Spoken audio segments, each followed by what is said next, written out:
book, you outline a game plan for transforming K-12 education at the state level. What does that game plan include? Well, the game plan is divided into two sections. The first phase are designed to open up the system to innovation.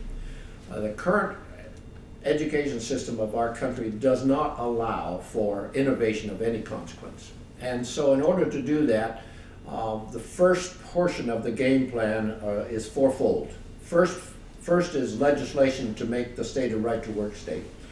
Second is to create choice, legislation that allows choice. This gives parents the opportunity to choose whatever school they want to go to. The third point is to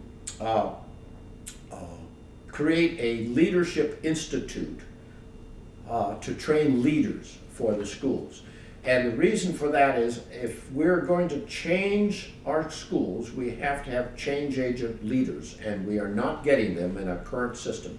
And so the notion is to create an institute for educational leadership at the state level that would turn out individuals to manage the schools at either the principal level or the superintendent level.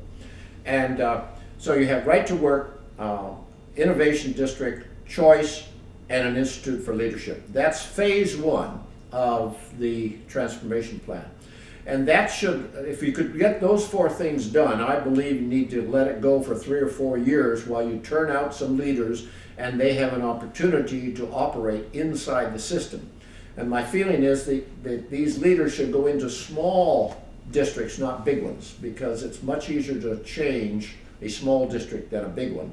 It's much easier to get community buy-in. It's much easier to get school board buy-in to change in a small district than in a big district.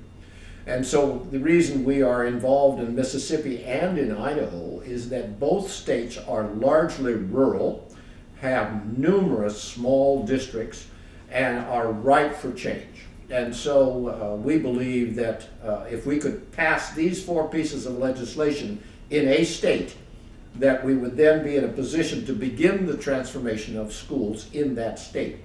Now, if we get past that and start seeing some really good results, then there's some other things we can do.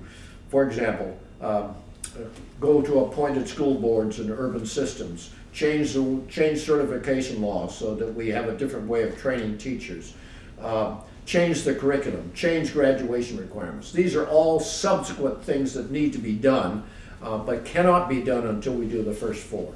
So the game plan is laid out in the book, and it's designed for one state, and my hope is that we'll find one state that'll take on all or a portion of that change that we delineate in the book.